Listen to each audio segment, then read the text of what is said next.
नमस्ते फैंटम दास्तान में आपका स्वागत है। आज हम आपके लिए लाए हैं एक बहुत ही रोमांचक दास्तान, द एनफील्ड पोल्टरगाइस्ट। सोचिए जरा, साल 1977, लंदन का एक आम सा इलाका एनफील्ड, और वहां एक बिल्कुल साधारण सा दिखने वाला council house number 284 green street. बाहर से देखा तो कुछ खास नहीं लगेगा, लेकिन उस घर की चारदीवारी के पीछे जो हुआ उसने मतलब पूरी दुनिया में सनसनी फैला दी। हाँ। वहां रहती थी पैगी हॉडसन, एक सिंगल माँ अपने 4 बच्चों के साथ, और उनकी जो शांत सी जिंदगी थी ना, वो एकदम से बदलने वाली थी, बिल्कुल अनएक्सपेक्टेड तरीके से। बिल्कुल। और ये केस आज भी इतना रेलेवेंट, इतना डिस्कस्ड क्यों है? क्योंकि ये ब्रिटेन के सबसे ज्यादा डॉक्यूमेंटेड और सबसे ज्यादा डिबेटेड पैरानॉर्मल मामलों में से गिना जाता है। अच्छा, जी। डॉक्यूमेंटेड मतलब? काफी सबूत है। हाँ, मतलब सोर्सेज बहुत हैं। उस वक्त के अखबारों के रिपोर्ट्स देखो, जिन्होंने इसे एकदम सेंसेशन बना दिया था। फिर जो इन्वेस्टिगेटर्स थे, उनकी किताबें हैं, जैसे गाय लायन प्लेफेयर की दिस हाउस इज हॉन्टेड। हाँ, मैंने सुना है इसके बारे में। इसमें उन्होंने अपनी आंखों देखी चीजें लिखी हैं। फिर ऑनलाइन फोरम्स हैं, जैसे रेडिट वगैरह, जहां आज भी लोग मतलब घंटों बहस करते हैं कि ये सच था या सब बनाया हुआ था। और हाँ, वो स्केप्टिकल एनालिसिस भी हैं जो हर दावे पर सवाल उठाते हैं। और कुछ हालिया अपडेट्स भी हैं कि भाई उस घर का आज क्या हाल है। तो आज का हमारा मिशन क्या है? यही कि इस बेहद उलझे हुए, रोंगटे खड़े कर देने वाले केस की परतें खोलें। बिल्कुल। क्या वो घर वाकई किसी अनदेखी शक्ति के कब्जे में था, जिसे पोल्टरगाइस्ट कहते हैं? पोल्टरगाइस्ट मतलब क्या होता है वैसे? हाँ, पोल्टरगाइस्ट फिनोमेना जो है ना, वो आमतौर पर चीजों के अपने आप हिलने, अजीब आवाजें आने, कभी कभी तो चीजें फेंके जाने से जुड़ा होता है। ओके। और अक्सर ये किसी एक इंसान, खासकर किसी टीनेजर के आसपास फोकस होता है। तो सवाल यही है, क्या पैगी हॉडसन और उनके बच्चे, खासकर बेटी जैनेट, सच में पोल्टरगाइस्ट का शिकार थे? या फिर ये सब बस बच्चों की शरारत थी, जो शायद हाथ से निकल गई? एग्जैक्टली। तो चलो एक एक डिटेल को देखते हैं, सबूतों को परखते हैं और कोशिश करते हैं समझने की कि एनफील्ड का सच आखिर क्या हो सकता है। तैयार हो जाइए, माहौल थोड़ा रहस्यमयी होने वाला है। कहानी शुरू होती है अगस्त 1977 की एक रात से। बिल्कुल आम सी रात। पैगी हॉडसन ने अपनी 2 बेटियों, मार्गरेट जो 13 साल की थी और जैनेट 11 साल की, उनको उनके कमरे में सुला दिया था। घर में शांति थी। तभी उन्हें बेटियों के बेडरूम से अजीब सी शफलिंग की आवाज आई, जैसे कोई पैर घसीट रहा हो, और फिर नॉकिंग की आवाजें। तो पैगी ने पहले क्या सोचा? बच्चे खेल रहे होंगे। हाँ, पहले तो यही लगा, शायद सोने से पहले मस्ती कर रही हैं। डांटा भी उन्होंने कि चुप हो जाओ। लेकिन आवाजें बंद नहीं हुई। नहीं, बल्कि चीजें और अजीब होने लगीं। पैगी जब बेटियों के कमरे में गईं, तो उन्होंने देखा कि कमरे में रखा भारी चेस्ट ऑफ ड्रॉर्स, वो अपने आप खिसक रहा था। क्या? अपने आप? हाँ, पैगी ने उसे वापस धकेला, लेकिन वो फिर से खिसकने लगा, करीब 18 इंच। जरा सोचो वो मंजर। पैगी बुरी तरह डर गई। उन्हें समझ ही नहीं आया कि ये हो क्या रहा है। जाहिर है, कौन नहीं डरेगा, एक भारी फर्नीचर अपने आप हिल रहा है। क्या किया फिर उन्होंने? डर के मारे उन्होंने तुरंत बेटियों को उठाया और सीधा भागकर अपने पड़ोसियों के घर पहुंची। अच्छा। विक और पैगी नॉटिंघम। वो आधी रात का वक्त था, सब घबराए हुए थे। और पड़ोसियों ने यकीन कर लिया? अक्सर लोग मानते नहीं ऐसी बातें। विक नॉटिंघम मदद के लिए हॉडसन के घर गए। उन्होंने खुद घर के अंदर वो अजीब नॉकिंग की आवाजें सुनी। अच्छा। हाँ, विक एक बिल्डर थे। उन्होंने बाद में बताया कि उन्हें आवाजों का कोई सोर्स नहीं मिला। ऐसा लग रहा था जैसे कोई अनदेखी शक्ति दीवारों पर, फर्श पर दस्तक दे रही हो। मामला इतना अजीब और डरावना लगा कि पैगी नॉटिंघम ने कहा, पुलिस बुलाओ। और यहीं से ये केस एक आम घरेलू मामला नहीं रहा। पुलिस का ऐसी शिकायतों पर आना ही अपने आप में अनयूजुअल है ना? बिल्कुल। तो 31 अगस्त की रात करीब 1 बजे पुलिस कांस्टेबल कैरोलिन हीप्स और उनके साथी पहुंचे मौके पर। और पीसी हीप्स ने जो अपनी ऑफिशियल रिपोर्ट में लिखा, वो इस केस का एक लैंडमार्क बन गया। हाँ, ये सुनना बहुत जरूरी है। एक पुलिस ऑफिसर, ट्रेन्ड ऑब्जर्वर, उसने क्या देखा उस रात? बताओ जरा डिटेल में। देखो, पीसी हिप्स ने अपनी रिपोर्ट में बिल्कुल साफ साफ लिखा, वो घर के लिविंग रूम में थी, लाइट्स बंद थी शायद। तभी उनकी नजर पड़ी एक कुर्सी पर। उन्होंने देखा कि वो कुर्सी पहले तो हल्की सी हिली, जैसे वोबल हुई, और फिर अपने आप बिना किसी के छुए जमीन पर घिसटते हुए, स्लाइड करते हुए करीब 3 से 4 फीट तक खिसक गई। क्या कह रहे हो? बिना किसी के छुए, पुलिस कांस्टेबल की आंखों के सामने? बिल्कुल, अपनी आंखों के सामने। और उन्होंने रिपोर्ट में ये भी लिखा कि वो ये एक्सप्लेन नहीं कर सकती कि कुर्सी कैसे हिली। उन्होंने आसपास देखा, कोई तार नहीं, कोई ट्रिक नहीं, कुछ भी ऐसा नहीं दिखा जिससे कुर्सी हिल सके। वाओ! एक कानून के नुमाइंदे का ये कहना कि उसने कुछ पैरानॉर्मल जैसा देखा, ये बहुत बड़ी बात थी। ये तो केस को एकदम अलग लेवल पे ले गया। ऑफिशियल पुलिस रिपोर्ट में पैरानॉर्मल एक्टिविटी का जिक्र, इसने तो शुरू से ही इस केस को एक ऐसी क्रेडिबिलिटी दे दी होगी जिस पर स्केप्टिक्स भी सवाल उठाने से पहले 100 बार सोचते होंगे। हाँ बिल्कुल, और इसने मीडिया का ध्यान खींचा जबरदस्त तरीके से। जाहिर है। पुलिस रिपोर्ट की खबर फैली और डेली मिरर अखबार तक पहुंच गई। अखबार ने भी देरी नहीं की, तुरंत रिपोर्टर डगलस बेंज और फोटोग्राफर ग्राहम मॉरिस को भेजा जांच के लिए। और उनके साथ भी कुछ हुआ? हाँ, कहते हैं कि फोटोग्राफर ग्राहम मॉरिस जब तस्वीरें लेने की कोशिश कर रहे थे तो एक लेगो का टुकड़ा हवा में उड़ता हुआ आया और सीधा उनके माथे पर लगा। हल्की चोट भी आई उन्हें। यानी घटनाएं सिर्फ परिवार के साथ नहीं, बाहर वालों के साथ भी हो रही थीं। ये तो इंटरेस्टिंग है। हाँ। और इसी मीडिया कवरेज ने सोसाइटी फॉर साइकिकल रिसर्च यानी SPR का ध्यान खींचा। ये एक पुरानी और रिस्पेक्टेड संस्था है जो पैरानॉर्मल फिनोमेना की वैज्ञानिक तरीके से जांच करती है। अच्छा, SPR। हाँ, और SPR के जरिए इस केस में एंट्री हुई मॉरिस ग्रॉस की। ग्रॉस एक कामयाब इन्वेंटर थे, लेकिन उनकी निजी जिंदगी में एक दुखद घटना हुई थी। उनकी बेटी जेनेट की कुछ ही समय पहले एक मोटरसाइकिल एक्सीडेंट में मौत हो गई थी। ओह। और इस हादसे के बाद ग्रॉस की पैरानॉर्मल चीजों में गहरी रुचि पैदा हो गई थी। शायद वो कुछ जवाब ढूंढ रहे थे, एक पर्सनल कनेक्शन था उनका। समझ सकती हूँ। तो वो आए जांच करने? हाँ, ग्रॉस 5 सितंबर 1977 को हॉडसन परिवार के घर पहुंचे और फिर वो अगले करीब 2 साल तक 1979 तक इस केस से ऑब्सेशन की हद तक जुड़ गए। 2 साल? हाँ, उन्होंने बहुत मेटिकुलसली काम किया, घटनाओं के डिटेल्ड लॉग्स रखे, कौन सी घटना कब हुई, कौन कौन गवाह था, घंटों की टेप रिकॉर्डिंग्स की ताकि हर आवाज, हर फुसफुसाहट को कैप्चर किया जा सके। अकेले करे थे वो ये सब? इतना बड़ा काम? नहीं, जल्दी ही उन्हें ज्वाइन किया गाय लायन प्लेफेयर ने। प्लेफेयर एक लेखक थे और SPR के मेंबर भी, और उन्हें पहले से अनुभव था ब्राजील में पोल्टरगाइस्ट फिनोमेना पर रिसर्च करने का। अच्छा, तो एक एक्सपीरियंस टीम बन गई। हाँ, कह सकते हो। अब 2 इन्वेस्टिगेटर्स थे, ग्रॉस और प्लेफेयर, जो इस केस की तह तक जाने में जुट गए। उन्होंने मिलकर 180 से ज्यादा बार उस घर का दौरा किया। 180 बार? हाँ, और कम से कम 25 रातें वहीं गुजारी ताकि घटनाओं को फर्स्ट हैंड विटनेस कर सकें। तो जब ग्रॉस और प्लेफेयर ने जांच शुरू की, शुरुआती दौर में क्या मिला उन्हें? क्या घटनाएं उनके सामने भी हुई? हाँ, शुरुआती दौर में ही चीजें काफी एक्टिव थीं। उन्होंने और वहां मौजूद रिपोर्टर्स ने खुद अपनी आंखों से चीजें उड़ते हुए देखी, जैसे बच्चों के खेलने के मार्बल्स, चम्मच, छोटे प्लास्टिक के डब्बे, ये सब हवा में उड़ते थे। दरवाजे और दराज अपने आप खुलते और बंद होते देखे उन्होंने। कहते हैं एक बार तो दरवाजे की घंटी, डोर चाइम्स जो होती हैं, वो भी अपने आप हिलने लगी थी। ये सब छोटी चीजें लग सकती हैं, लेकिन लगातार होना। हाँ, और चौंकाने वाली बात ये थी कि इस शुरुआती स्टेज पर ही कम से कम 10 ऐसे बाहरी लोग जो हॉडसन परिवार के सदस्य नहीं थे, इन घटनाओं के गवाह बन चुके थे। 10 लोग?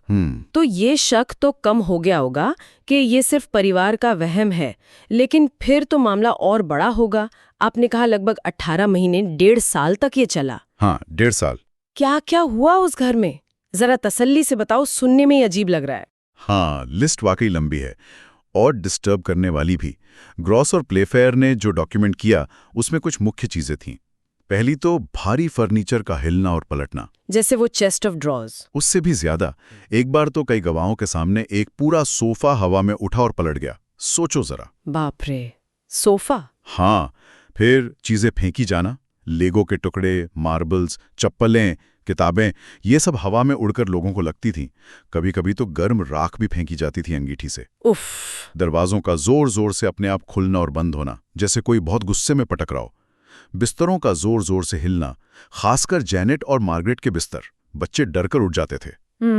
दीवारों और छतों से जोर जोर से नॉकिंग की आवाजें आना, कभी एक जगह से, कभी दूसरी जगह से, और खाली कमरों से कदमों की आहट सुनाई देना।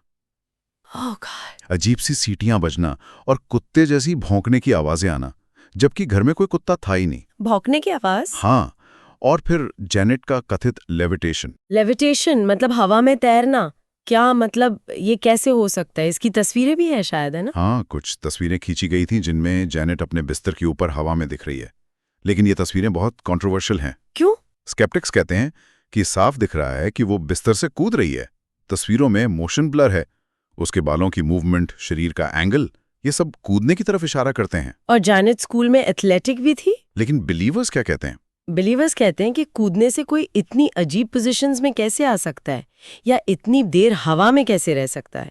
और एक पड़ोसी थी हेजल शॉर्ट, जो स्कूल के पास लॉलीपॉप लेडी थी। हाँ, उन्होंने भी दावा किया था कि उन्होंने जैनेट को खिड़की के पास हवा में अजीब तरह से ऊपर नीचे होते देखा था, जैसे कोई अदृश्य शक्ति उसे उछाल रही हो। ये तो बहुत ही स्ट्रेंज है।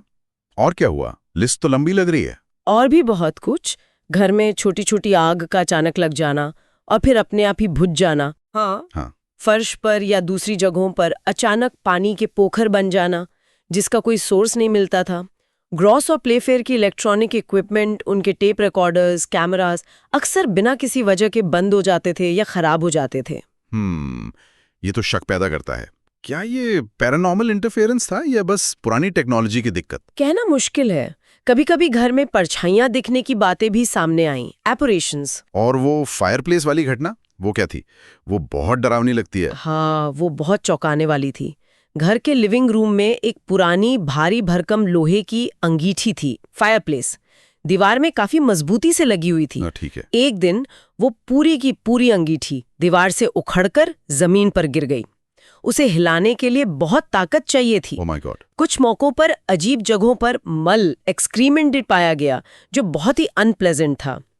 और इन सब में शायद सबसे ज्यादा नाटकीय, सबसे ज्यादा परेशान करने वाली चीज थी वो आवाज। हाँ, द वॉइस।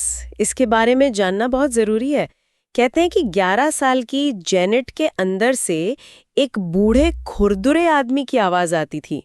ये कैसे मुमकिन है? एक बच्ची के गले से ऐसी आवाज? बिल्कुल। ये सिलसिला शुरू हुआ दिसंबर 1977 में। पहले तो जेनेट के मुंह से अजीब सी सीटियां और कुत्ते जैसी भौंकने की आवाजें आने लगीं। फिर धीरे धीरे ये एक भारी मर्दों जैसी खुरदुरी ग्रैवली आवाज में बदल गई। जो कोई भी इसे सुनता था वो हैरान रह जाता था। यह आवाज बिल्कुल भी जेनेट की नहीं लगती थी। ऐसा लगता था जैसे कोई और उसके जरिए बोल रहा हो। और ये सिर्फ जेनेट के साथ होता था? ज्यादातर जेनेट के साथ, लेकिन कहते हैं कभी कभी मार्गरेट के मुंह से भी निकलती थी, पर फोकस जेनेट ही थी। उस आवाज ने क्या कहा? क्या उसने अपनी पहचान बताई? हाँ, उसने अपनी पहचान बताई। उसने कहा उसका नाम बिल विल्किंस है और दावा किया कि वो इसी घर में रहता था और इसी घर में उसकी मौत हुई थी। इसी घर में? हाँ, उसने अपनी मौत के डिटेल्स भी बताई जो क्रॉस ने रिकॉर्ड की। उसने कहा, just before I died I went blind and then I had a hemorrhage and I fell asleep and I died in the chair in the corner downstairs. मतलब मरने से ठीक पहले मैं अंधा हो गया, फिर मुझे हेमरेज हुआ, मैं सो गया और नीचे कोने में कुर्सी पर मर गया। Exactly. और ये आवाज अक्सर गालियां भी देती थी और काफी अश्लील बातें करती थी, जो एक 11 साल की बच्ची के मुंह से सुनना बहुत अजीब था। बिल विल्किंस, क्या ये सच था? क्या इस नाम का कोई आदमी वाकई उस घर में रहता था और ऐसे ही मरा था? ये पता लगाना तो बहुत जरूरी रहा होगा। यही तो इस केस का सबसे चौंकाने वाला पहलू था। मॉरिस ग्रोस और गाय प्लेफेयर ने जांच की और उन्हें पता चला कि हाँ, विलियम चार्ल्स विल्किंस नाम का एक आदमी सच में उस घर का पिछला किराएदार था। और उसकी मौत जून 1963 में घर के अंदर ही हुई थी, ब्रेन हेमरेज से, ठीक उसी तरह कुर्सी पर बैठे हुए जैसे उस आवाज ने बताया था। ये तो मेरे रोंगटे खड़े हो गए। ये कैसे हो सकता है? क्या जैनेट को ये बात किसी तरह पता चल गई थी या ये वाकई बिल विल्किंस की आत्मा थी? यही $1 मिलियन सवाल बन गया। ग्रॉस ने इसे परखने की बहुत कोशिश की। एक बार उन्होंने जैनेट का मुंह एडहेसिव टेप से कसकर बंद कर दिया। हाँ, फिर भी आवाज आई, हालांकि थोड़ी दबी हुई, मफल्ड थी।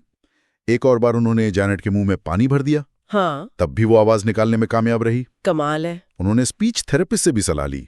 उन्होंने बताया कि ऐसी आवाज फॉल्स वोकल कॉर्ड्स यानी प्लीका वेंट्रिकुलारिस के इस्तेमाल से निकाली जा सकती है। अच्छा, मतलब गले की खास मांसपेशियां होती हैं बिना असली वोकल कॉर्ड्स को इस्तेमाल किए।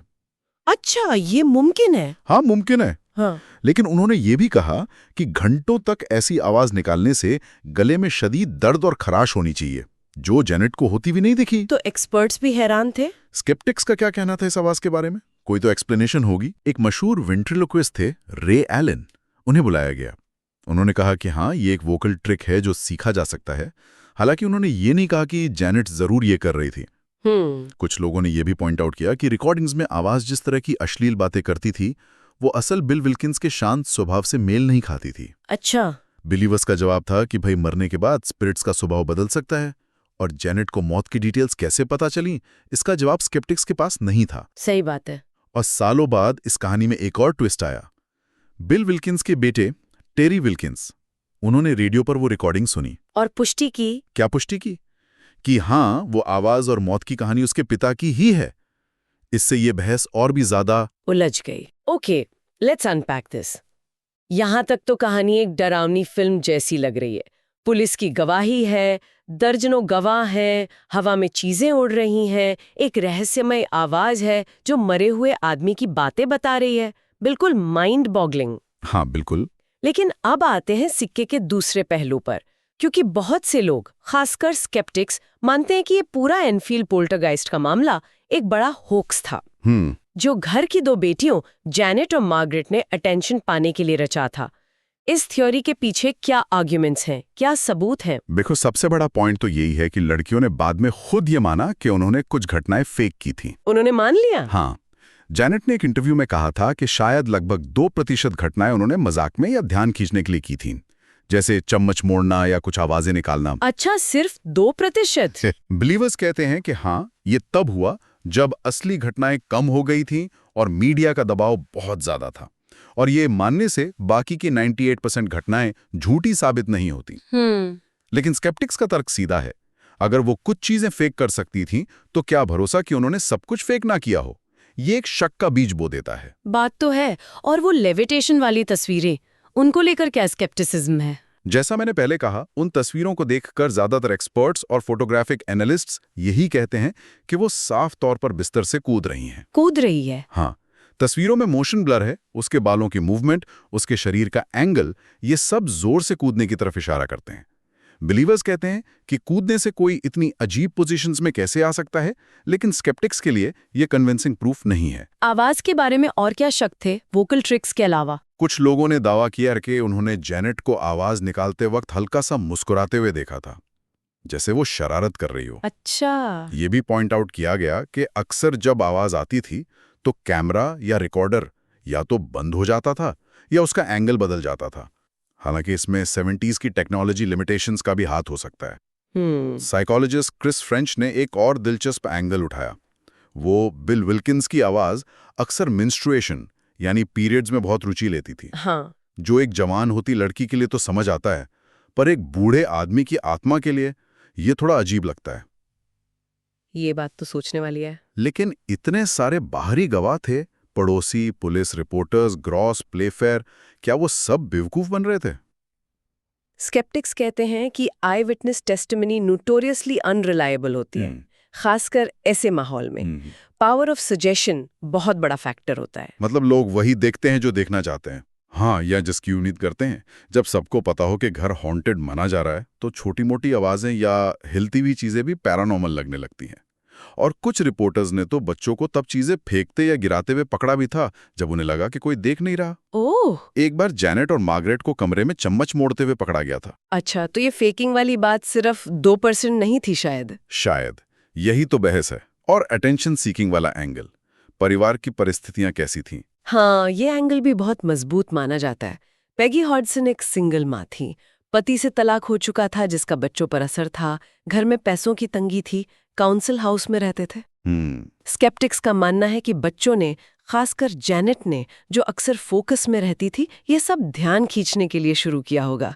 जब मीडिया और इन्वेस्टिगेटर्स आए तो उन्हें वो अटेंशन मिला जिसकी शायद उन्हें कमी महसूस हो रही थी, और फिर कहानी बढ़ती गई। ये भी पॉइंट आउट किया गया कि घटनाएं ज्यादातर तभी होती थीं जब बच्चे घर में मौजूद होते थे, और अक्सर तब जब उन पर सीधी नजर नहीं होती थी। क्या इन्वेस्टिगेटर्स ग्रॉसे और प्लेफेयर को कभी शक नहीं हुआ, या एसपीआर के बाकी लोग क्या सोचते थे? देखो, ग्रॉस और प्लेफेयर काफी हद तक कन्विंस थे कि कुछ तो असली पैरानॉर्मल एक्टिविटी हो रही है। हालांकि उन्होंने माना कि कुछ हद तक फेकिंग हुई थी। प्लेफेयर का मानना था कि पोल्टरगाइस्ट एक्टिविटी अक्सर बच्चों को ट्रिक्स करने के लिए उकसाती है। अच्छा। लेकिन एसपीआर के अंदर भी काफी मतभेद थे।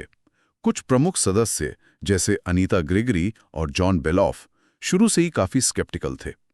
ग्रेगरी ने तो प्लेफेयर की किताब की आलोचना भी की थी कि वो पक्षपाती है और सबूतों को तोड़ मरोड़ कर पेश करती है। मजिशियंस जैसे मिलबोर्न क्रिस्टोफर ने भी जांच के बाद कहा कि ये सब ट्रिक्स लगती हैं। और हाल ही में मेल्विन विलन की किताब द एनफील्ड पोल्टरगाइस्ट टेप्स, जो ग्रॉसे की ओरिजिनल रिकॉर्डिंग्स पर आधारित है, वो ये इशारा करती है कि टेप्स को ध्यान से सुनने पर धोखाधड़ी का रोल शायद प्लेफेयर की किताब में बताए गए से कहीं ज्यादा लगता है। ओ, तो शक की गुंजाइश काफी है। अच्छा, एक और किरदार जिनकी वजह से ये केस पॉप कल्चर में अमर हो गया, एड और लॉरेन वॉरेन। हाँ, द वॉरेन्स। कॉन्जरिंग 2 फिल्म में तो उन्हें मेन इन्वेस्टिगेटर्स दिखाया गया है। असलियत में उनका क्या रोल था इस केस में? असलियत में उनका रोल बहुत ही लिमिटेड था और कंट्रोवर्शियल भी। लिमिटेड कैसे? एड और लॉरेन वॉरेन अपने यूरोपियन टूर के दौरान एनफील्ड गए थे, शायद जून 1978 में, लेकिन उनका इन्वॉल्वमेंट बहुत ब्रीफ था, शायद सिर्फ एक दिन का। बस एक दिन? फिल्म में तो लगता है महीनों रहे। हाँ, फिल्म में तो बहुत एग्जैजरेट किया गया है। गाय प्लेफेयर, जो उस समय मुख्य इन्वेस्टिगेटर थे, उन्होंने बाद में लिखा कि एड वॉरेन बिना बुलाए आए थे और आते ही इस केस से पैसे बनाने की बात करने लगे, किताबें, मूवी राइट्स वगैरह। हॉजटसन परिवार और प्लेफेयर को उनका ये रवैया बिल्कुल पसंद नहीं आया और उन्हें जल्दी ही चले जाने को कहा गया। स्केप्टिक्स अक्सर वॉरेन्स पर आरोप लगाते हैं कि वो मामलों को सेंसेशनलाइज करते थे और अक्सर साधारण हॉन्टिंग को भी डिमोनिक पोजेशन का रूप दे देते हैं। तो उनका इस केस में आना जाना ग्रॉसे और प्लेफेयर की महीनों चली जांच के मुकाबले बस एक छोटा सा फुटनोट है, फिल्मों के एकदम विपरीत। तो यहाँ आकर मामला वाकई बहुत पेचीदा हो जाता है। एक तरफ हमारे पास पुलिस कांस्टेबल की गवाही है, बिल विल्किंस की आवाज है, जिसकी पुष्टि उसके बेटे ने भी की, दर्जनों बाहरी गवाह हैं। दूसरी तरफ लड़कियों का खुद मानना कि उन्होंने कुछ चीजें फेक की, लेविटेशन तस्वीरों और आवाज पर गहरा शक, अटेंशन सीकिंग का पॉसिबल मोटिव और एसपीआर के अंदर ही स्केप्टिसिज्म। सच कहीं बीच में है या एक तरफ? बिल्कुल। और व्हाट्स फैसिनेटिंग हियर इज कि ये केस इतना ब्लैक एंड व्हाइट है ही नहीं।